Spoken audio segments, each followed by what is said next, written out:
ఇదే RTV app వార్తల్ని క్షణాల్లో చదివే అవకాశం ఉంటుంది. ఒక న్యూస్ పేపర్, ఒక టెలివిజన్ ఛానల్ మీ చేతుల్లో ఎప్పుడూ ఉంటాయి. లంబస్తనీం వికృతాక్షీం ఘోరరూపాం మహాబలాం ప్రేతాసంసమారూఢాం జోగులాంబాం నమామ్యహం. మన అష్టాశక్తి పీఠాల్లో 5వ శక్తిపీఠ క్షేత్రమైన శ్రీ జోగులాంబ బాలబ్రహ్మేశ్వర స్వామి వారి కొలువైన అలంపుర క్షేత్రంలో శివరాత్రి బ్రహ్మోత్సవాలు ఈ నెల 4వ తారీఖు నుండి ప్రారంభమవుతాయి. 4వ తారీఖు నాడు అర్చుకరణం, గణపతి పూజ, పుణ్యాహవాచనం, అర్చుకరణంతో కార్యక్రమాలు ప్రారంభమవుతాయండి.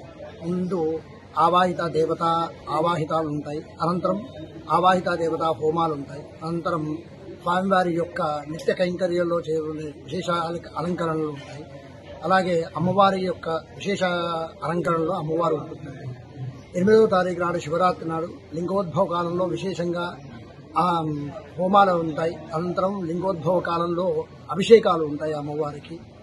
నమస్కారం. శ్రీ జోగులాంబ బాలబ్రహ్మేశ్వర స్వామి దేవస్థానం 5వ శక్తిపీఠం, తెలంగాణలోనే ఏకైక శక్తిపీఠం అలంపురం. బ్రహ్మోత్సవాలు ఈ సంవత్సరం అత్యద్భుతంగా ఏర్పాటు చేయడం జరుగుతుంది.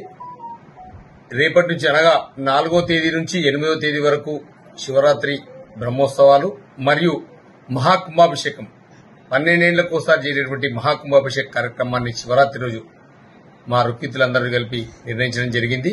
ఈ కార్యక్రమం 8వ తేదీ ఉదయం 9 గంటలకు కుంభాభిషేక కార్యక్రమం జరుగుతుంది. ఇందుకు గాను భక్తులందరికీ కూడా అన్ని ఏర్పాట్లు చేయడం జరిగింది.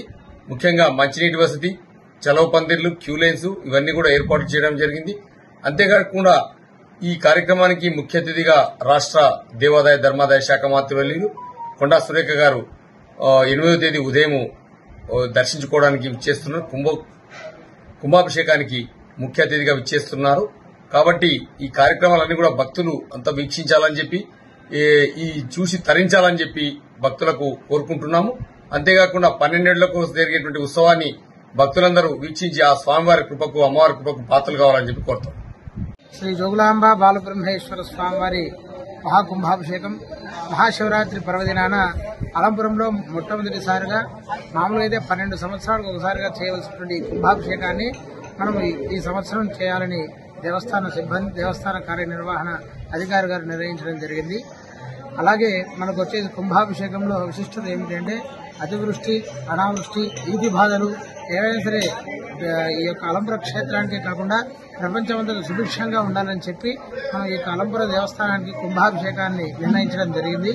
అలాగే మనకు వచ్చి మహాశివరాత్రి 8వ తారీఖు ఉన్నందున స్వామివారికి అంగరంగ వైభవంగా కుంభాభిషేక సంప్రోక్షణతో పాటు మహాశివరాత్రి పురస్కరించుకుని ఎన్నో నిత్య పూజ, కైంకర్య పూజా కార్యక్రమాలన్నీ కూడా జరగడం మొదలవుతున్నది. మహాకుంభాభిషేకంలో స్వామివారికి నిత్య సంప్రోక్షణ విధానం, అలాగే నిత్య దేవతార్చన విధానము, పూజలు, తర్వాత వచ్చేసి శిఖరాగ్రహణ మహాకుంభాభిషేక సంప్రోక్షణ చేస్తూ వీధి బాధలన్నీ కూడా తొలగిపోవాలని కోరుకుంటూ ప్రపంచంలో సుభిక్షంగా ఉంటూ నిత్య అన్నదాన వ్యవసాయాది సమృద్ధిగా ఉండాలని కోరుకుంటూ ఈ యొక్క మహాకుంభాభిషేకాన్ని పురస్కరించడం జరుగుతుంది. మహాకుంభాభిషేకం ఎప్పుడో గతంలో జరిగినాయి, కాకపోతే కొన్ని సంవత్సరాలుగా జరగడం లేదు. మనకు 12 సంవత్సరాలకు ఒకసారిగా జరగాల్సిన ఈ కుంభాభిషేకాన్ని ఇప్పుడు దేవస్థానం యొక్క కార్యనిర్వహణాధికారులు, ముఖ్య అర్చకులు మరియు దేవస్థాన సిబ్బంది అందరూ కలిసి ముందుకు రావడం జరిగింది. మరిన్ని వీడియోస్ కోసం ఛానల్ ని సబ్స్క్రైబ్ చేయండి. లేటెస్ట్ అప్డేట్స్ కోసం వాట్సాప్ ఛానల్ ని ఫాలో చేయండి. అండ్ లింక్ డిస్క్రిప్షన్ లో ఉంది.